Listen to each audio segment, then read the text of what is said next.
And now, another episode of MMA Gossip with your boys.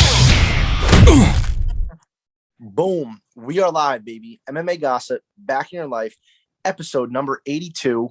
A lot going on, actually. Granted, I say it every time, the MMA world never, ever sleeps. So before we get into it, if you've been enjoying our content or are new to the show, I am Chris. We got Mike and Matt. Do us a favor, hit the like button, hit the subscribe button, hit the notification bell, do all of those things, whatever you're listening to this on, whether it be Spotify, Apple Podcasts, fucking anything, YouTube. Give us a thumbs up, write a review. It really fucking helps us out, and we really fucking appreciate it. Anyways, with that being said, we have some UFC this week, unfortunately. Ryan Spann taking on Anthony Smith in a bizarre main event. I mean, I don't know why no clue why that's a main event. Anyway, we have that. We have Bellator 266, which I'm looking forward to. We have Yoel Romero, first of all, is making his Bellator debut, taking on Phil Davis in the light heavyweight Grand Prix, which, I mean, I'm pretty fucking pumped for that. That's definitely better than the UFC card, just at face value, 100%. Some other good fights on there as well we'll go through. Vitor Belfort fucking put Evander Holyfield on his ass. Holyfield got up, said he was fine, but if Evander Holyfield, I don't want to see you fighting at that age anymore. Like, go to sleep, dude. You're 60. It's, your career's over. Nobody wants to see that. Nobody wants to see Vitor Belfort on steroids knocking out Evander Holyfield. No one on earth wants to see that. And now Vitor is calling out the likes of Jake Paul. Jake Paul called him out, basically somewhat accepted that, but he's going to accept anything because he doesn't have to stick to anything. And then Anderson Silva put Tito Ortiz to fucking sleep in 1 minute. Anderson Silva in his late 40s is looking literally prime. Like he probably should have been a boxer the whole time, because I'm pretty sure he was undefeated in boxing before that. He could have made so much money in boxing, like millions and millions and millions. But like Luke Rockhold said on Ariel's show, the guys that don't want to fight, like guys that don't really want to fight, they just bitch out and box. And I thought that was pretty funny. But yes, we have that to talk about. We got Jake Paul. Tyron Woodley bitched out. Like we said last week, missed his opportunity. Jake Paul has no interest in fighting him anymore. Tyron Woodley is just, I don't know, man. We'll talk about his legacy later, but it's just bizarre. 5-time UFC champion, and it's kind of just like nobody gives a shit. But with that being said, also an actual boxing news, an amazing fight was booked. Terrence, known as Bud Crawford, is taking on Sean Porter at welterweight. Welterweight in boxing is 147, in case you're curious. And that is an incredible, incredible fight. People think that Bud Crawford and essentially Bud Crawford and Canelo are 1A and 1B on the pound-for-pound rankings. So anytime Bud Crawford's fighting, it's super fucking exciting. I know they want to get that Bud Crawford-Errol Spence fight in there, so there's a lot riding on this fight.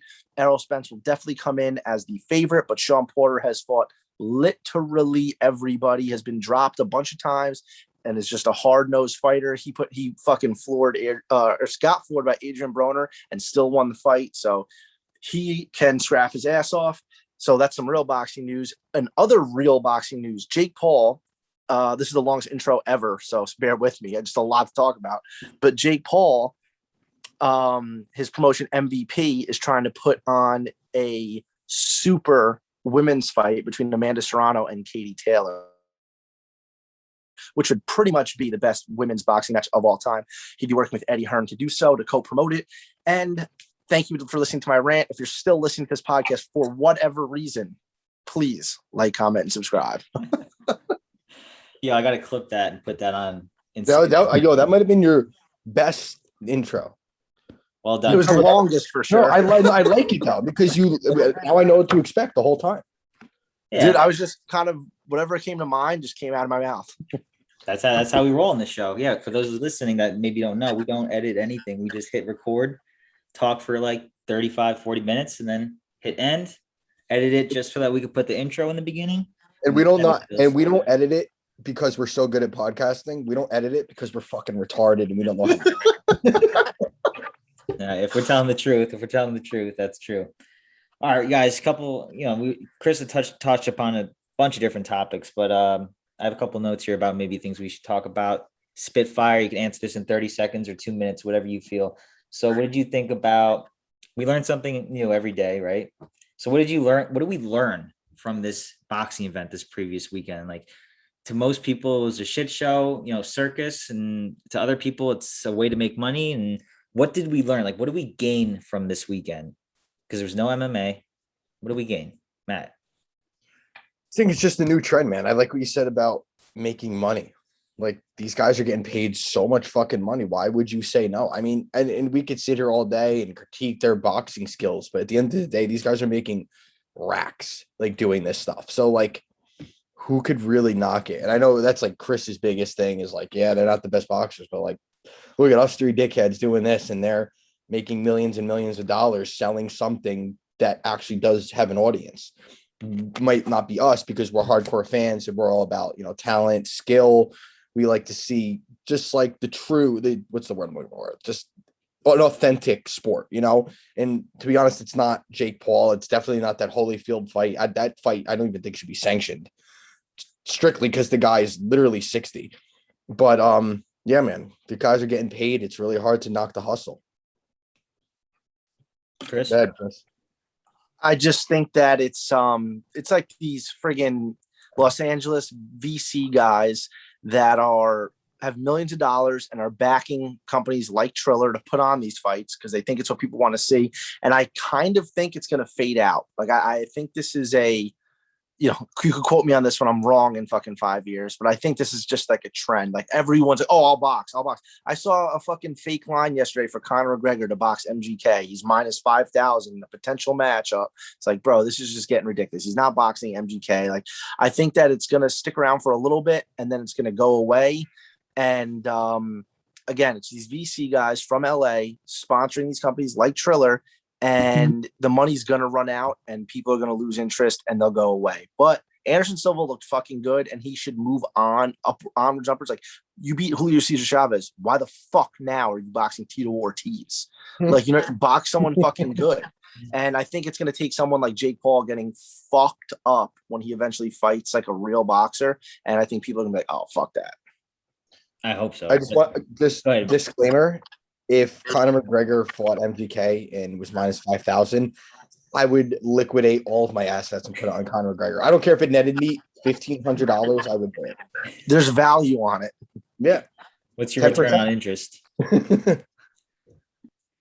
All right, guys, moving on. There's really not too much else to talk about. You touched upon Rockhold, and I was just thinking about the fact that you said it made me think that I have to bring this up. And I watched Ariel's show as well, and he came off as, I know he's always been like that. He came off so cocky, bro. He is so fucking cocky. And granted, listen, on any given day, if he's on his game, I thoroughly believe he could beat anybody on planet Earth. He's that good.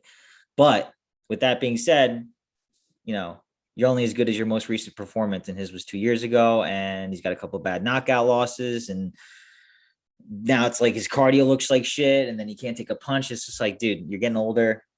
Listen, you got a stiff test in front of you right now. Sean Strickland has way more ways than one to make you look bad, man. He can fucking knock your ass out. So I'm rooting for Rockhold, but at the same time, I don't think he's going to win. Like, if I'm telling you right now, I think Strickland's going to beat him just based off the fact that Strickland is a natural born fighter. All right. Yeah. Rockhold's a great fighter, great pedigree, great history of fights and wins and championships. But I think Sean Strickland right now is hitting his stride. And I think Rockhold is in a little bit over his head. I wish he took a different matchup. Granted, he was throwing darts at like Chimaev. He was trying to get lots of fights. So, props to him. He's still got the big cojones, as he called it in the show. But I don't know. I just want to hear what you guys think. I know it's not for a while out, but I just listened to the show today and I haven't heard Rockhold in a minute. So I figured I wanted to kind of get that out there. So would you say, because I think he is, I think in his entirety, Luke Rockhold is a better mixed martial artist than Strickland legitimately everywhere. Wouldn't that go against, I mean, do you think that Strickland has an advantage somewhere aside from the fact that Luke's probably just shot? I would agree probably like 90% that he's a better overall mixed martial artist, but I don't know. I think the toughness of Strickland and the volume is going to be too much for him. And He's I gonna. don't know what about Strickland, man. Like something about his game just really doesn't impress me. He's so flat-footed and he's so just wade forward and throw bombs that to me, I just can't wrap my head around him beating somebody like Rockhold. Like if Rockhold's chin holds up again, probably not going to happen, like get him and fucking start shooting takedowns and style on him on the mat. Like there's so many avenues to victory. And I think Strickland's is, like you said, it's just the volume game and just tagging that chin until he goes down. But everywhere else, man, like I just don't see what Strawn Strickland really has still. Maybe I'm missing something. Aside from being a psychopath and he'd probably be in jail like Ted Bundy or some shit if he wasn't fighting, he's kind of just a psychopath. Like I don't know. Maybe I'm missing something about his game and I have to go back and rewatch it. I'm still just not crazy impressed by him. Luke Rockhold needs to come out wearing a singlet. I think that is his route to victory. I think if he takes him down, gets top control, I think he can submit him. Like we've talked about it before, Luke Rockhold's ground game is, superb. So he's definitely got him there, and he's definitely is better on the feet. He's a better striker. But Sean Strickland, like you said, Matt, just even though he plots forward and throws quote unquote bombs, I still think that style right now to what Luke Rockhold, what we've seen him have left in the tank, is not going to be enough. And I think Sean Strickland's just going to somewhat overwhelm him, and it's going to suck to watch because I hate watching fighters that I really like lose like that. And for some reason, I think the reason I really like Luke Rockhold is he's sponsored by RVCA. He loves to surf. He's handsome as fuck. All those cool things. His jiu-jitsu is amazing. And he just lives that California lifestyle. But he is a cocky, like arrogant, he really prick. is. Like he just, and so I don't know. We'll see. But they've definitely developed a beef, and it seems a little bit like organic, and I'm kind of liking it. So MSG, let's fucking go. Yeah, it's gonna be wild. All right, guys. Any other thing you want to talk about before we get into the shitty card this week with 15 fights? We're not going to touch upon all of them by any means, but thoughts? Good. Yeah, one real quick. Jake Paul, right? So we talked about it in the intro, and you had touched on it a little bit, Mike. I don't know if you wanted to talk about it after. If he does box again, did you see him, by the way, when they asked him about Anderson Silva? He's like, "Oh, Anderson Silva's a legend. Like, I have a lot of respect for him. But the reason I wouldn't want to fight him is people have been saying I've been fighting like older guys, and like he would just fit into that stigma." I was like, "No, motherfucker, he'll fuck your ass up." Yeah. Like, you know what I mean? I was like, Jake Paul, you skirted that question perfect to 90% of the population, but like the 10% of hardcore MMA fans know you skirted that question. So if you were to play matchmaker, who do you think he'll fight next? Dude, I don't even know. I think he might fight Tommy Fury. I think it might just be a simple answer. Is it? I don't know much about Tommy Fury. Was he 1-0, right? No. He's like 7 or 8-0, but his opponent's combined record is like 15 wins, and get ready for this, like 160 losses. All right, that's but he's Tyson Fury's half brother, so everyone. And he was on like some reality show, Love Island or some shit, and he is handsome as fuck. No, I was gonna say no homo. I'd suck his dick.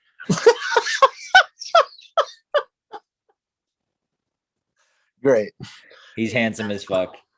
All right, guys. Anyway, Spann versus Smith. Anyway, yeah. We got some decent matchups. I know we're not crazy about it, but we got some decent ones. Definitely got a few too many bets on this card, but anything jumping off the page, you guys? I'm pumped for Aaron Blanchfield. Wait, you said you have too many bets on this card? Yeah. How? I mean, I guess I have a lot riding on Tony Gravely and Aaron Blanchfield. Okay, fair. I thought you were like just ripping 15 fight parlays with arguably one of the worst cards of the year. I was like, Jesus Christ. Nah, who am I? NJ betting guru? I don't do that.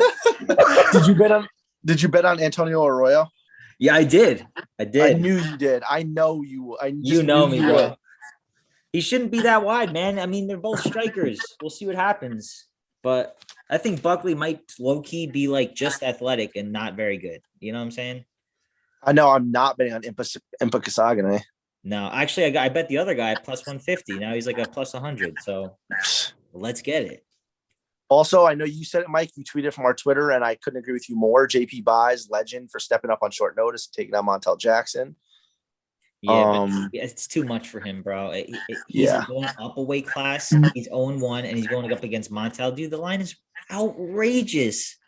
It's like minus 700, right? Where is it? Dude, he's like minus 500, minus 630. Crazy.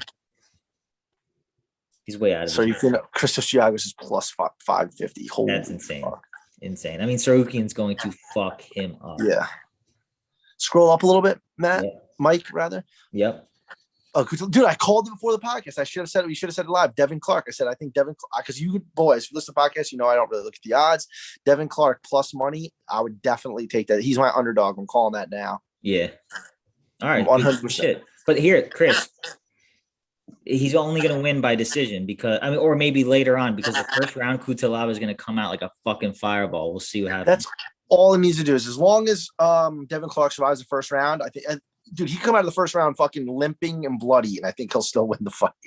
As long as he survives the first round, he's going to win the fight. Kutalaba just doesn't have it. He's one of those fighters that's just exciting enough and doesn't suck enough to be cut. Dude, I can't stand him. He's one of those fighters I just can't get on the right side of. One fight he's coming out throwing bombs, knocking people out. The next fight he's a wrestler. The next fight he's losing. The next fight he's gassing. It's just like he's the definition of a wild card. Yeah. Yeah. And then you got, it's a bad card when, Ariane Lipsky, who's on a like 0-2 skid and is actually atrocious at fighting. And then she's the third fight from the top. It's bad. Yeah. Only because she's hot. She's smoking hot. That's it. I get it. It sells. That's it. I mean, that's it, guys. I mean, these fights suck. I mean, I'll make real quick picks, but like, do it, Mike. Run down the whole card real quick. Yeah, I mean, all right. I mean, I got to go with. I think Spann actually sucks really bad, and he's just way overachieved. And Anthony Smith is a perennial. I'll beat your ass if you're not ready for the top, and then I'll get my ass beat if you're top 15, basically. So I have to roll with Anthony Smith, but I don't think there's any value there. I think the fight definitely ends inside the distance, but Spann's got some sneaky guillotine chokes. He's got some sneaky submissions. So I wouldn't put it past them to pull off when they're both dry, maybe in the first round. This next fight is bullshit because the guy just stepped up like a week ago. Devin Clark, Kutalaba. I'm with you, Chris. I'm picking Clark. Clark's gonna be my underdog because all he has to do is. I literally just said that, Matt. I know. I was debating between him and Arroyo, but I want to solidify it now. Yeah, well, moving on. Yeah, you just got to survive. I got nothing. Lipsky and Bone, they're both stand-up fighters. They both suck, so hopefully there's a finish. I feel like I have to make Impa my lock. Dude, no, I'm betting against him. But no, Ahoyo, dude, he's winning this fight. Plus 176, lock it in. Arman Sarukian. Dude is going to smoke Giagos. Giagos has zero gas tank, and where he's good, Arman Sarukian's way, way, way better. Thanks, Mike. As if in minus 800 line needed any explanation. Thank you. I do completely agree with Tony Bravely. When I was originally looking at this card and I was looking for a lock, his name had neon lights around it. It just stuck out more than anybody else on this card. Yeah, we got Mike Rodriguez and Tefan and Chukwi. They both, I think, are busts. And if I'm going to go with the toughness factor, I'll go with Nchukwi. But dude, these are bad fighters, man. They can both be cut, no problem. Mike, you do me a favor. Can you click on Mike Rodriguez? I wanted to see a history of his lines. Oh, yeah. Big favorite against Danilo. Big favorite against Ed Herman. Big favorite against Cracknell, but he beat him. Remember that fucking Ed Herman fight, dude? That was bullshit. Yeah, he won that fight. That's actually bullshit. Yeah, that was whack. But no, dude, can you blame Ed Herman? Yes. Yeah, dude. Dick move. I want my win money though. At that point in my career, I'm 40 years old. I'm not gonna fight that much longer. Give me my win bonus. I feel, but like he flat out faked it, and like that's I don't know. That was just kind of like a level of respect within MMA. It's just like, dude, come on. Yeah, like that was like that's pretty close to Diego Sanchez, but not that's quite the same. Do I win this fight if I say I can't fight? Yes, I can't fight.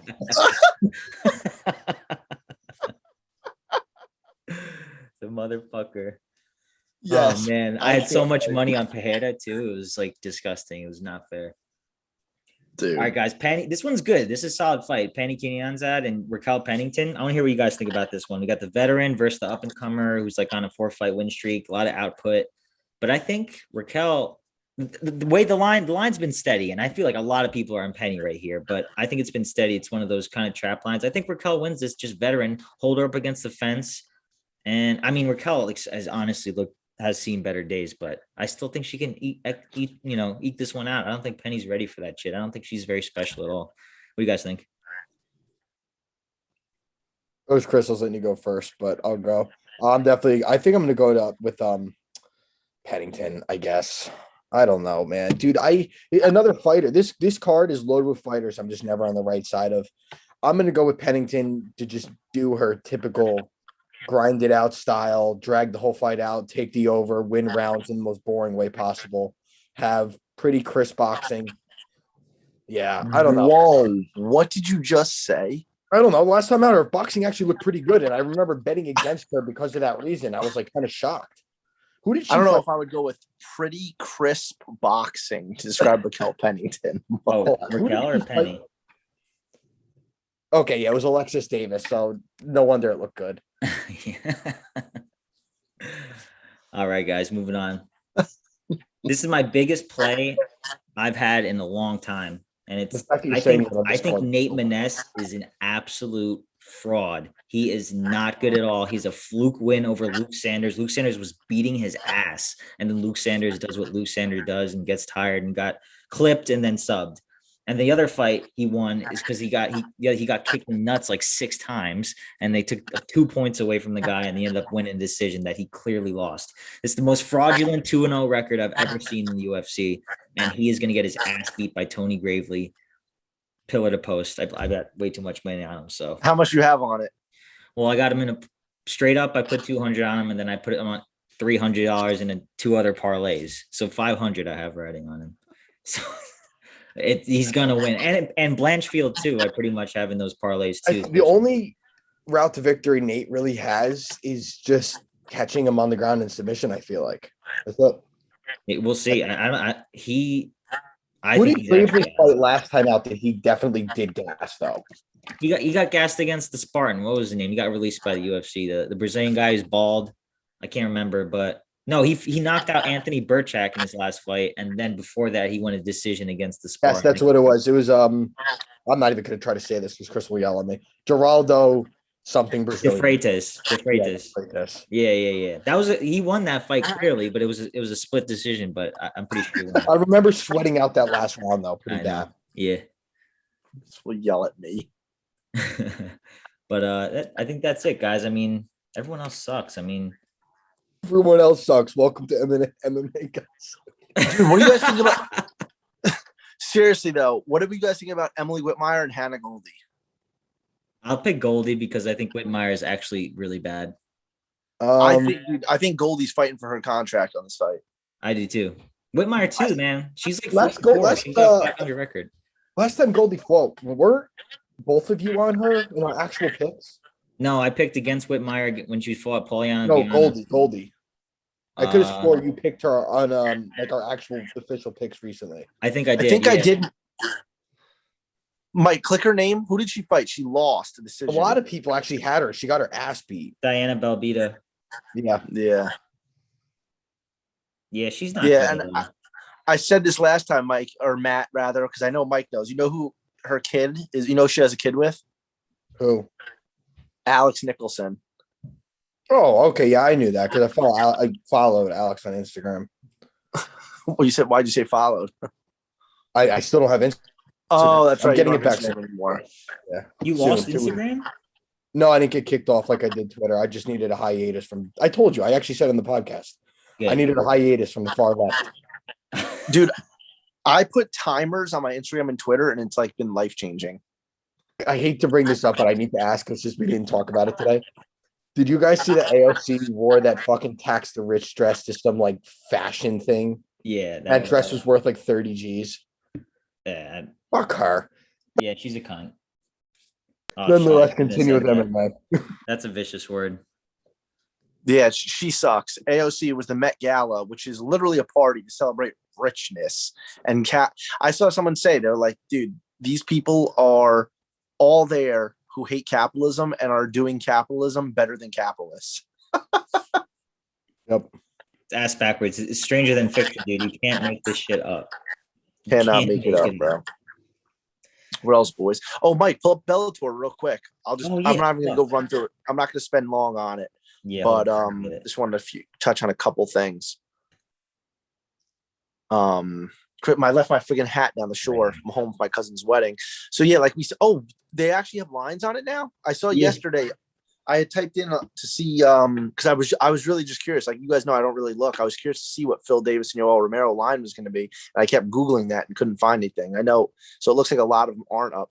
Damn, nobody really knows how to friggin' set that. I guess minus 120 to plus 100. Yoel Romero honestly does not look great as of recently, but his physicality might hurt Phil Davis. Phil Davis doesn't deal with like that type of physicality very well. But Phil Davis might just have enough in the tank. I'm going to go with Phil Davis on this strictly because it's at 205 as well. I'm going to ride with Phil Davis on that one. I don't know about you guys. I am too. But I am too. There's a couple other good like Bellator people on this card, I should say. So like Alejandra Lara, she's minus 160. Bellator fucking loves her. I love her too. What about Georgie? Dude, Bellator likes him a lot too, and I'm honestly surprised he's an underdog to Sal Rogers. I guess just because the size, but I'm gonna ride with Georgie, dude. I really fucking like him. Lemminger, another Bellator guy, taking on Neiman Gracie. That fight was weird to me. I saw that. I didn't even realize that was on this card until maybe like 4 days ago, and I was like, what the fuck, dude? Like, that just seems like a bizarre matchup. Neiman should win that with fucking ease, and the line shows it. Who else is on here that I wanted to touch? Oh, Alice Polizzi and Grant Neal. Look at the line, minus one, and they were high on Alice Polizzi as well. This is a fight I think he's definitely going to lose. Grant Neal's just flat out better than him. And can you just scroll down a little bit, Mike? Yep. I feel like there was something else on this card I wanted to touch on, but I guess not. That's pretty much it on the Bellator card overall. I mean, they have some Bellator-esque favorites. I know there's some minus like 800s I had seen, and yeah, Bellator. This card is not that great. Like I said before, it's part of the light heavyweight Grand Prix, but nothing too exciting. I mean, they're really just, postering. I don't even know the fucking word I'm trying to use, but they're just really trying to fluff up the Phil Davis and Yoel Romero fight. That's really all they want to showcase. But I feel like Bellator, especially on these weekends when they know the UFC schedule is released and it's a fight night, and maybe you know the main event, maybe you don't, but like when you're trying to book like the Grand Prix, for example, you know these dates. And the night like when Anthony Smith is fighting Ryan Spann, this is the card you put on. Or last week there's no UFC and you don't put a card on. Like, what the fuck, Bellator? Come on. You know what I mean? Like, the UFC schedule. You're putting on significantly less cards than them. If the UFC is putting on 41, 42 cards a year, Bellator is only putting on 15 to 20. You have to be maybe less than that, especially this year, because they didn't have a card until like March or something. So it's like you have to schedule better or just fluff up these cards. It's a schedule conflict, but put on a fucking banger main event, co-main event, and then like an awesome prelim. But anyway, Bellator has some pretty good fights coming up, like we touched on in the past, but I just wanted to get that out there. Yeah, it's like they have no strategy when trying to book these, for the year. Why would they do that? Like, what's their deal? I don't know. And they don't even promote, like Georgie, for example, just fucked up Kiefer Crosby and like choked his ass out. And it was like a big deal. And they didn't promote it at all. Neiman Gracie, like I said, I didn't even realize he was on the card until about 4 days ago. And that's one of Bellator's fucking absolute staples. Grant Neal, heard nothing. Like it's only been Phil Davis, Yoel Romero, and minimal at that.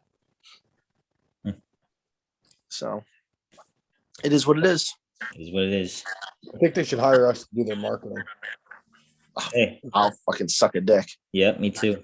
Same time. Shaq's dick too. All right, guys. Closing thoughts. How big is Shaq's dick? Seriously, how big do you think it is? The size of Kevin Hart.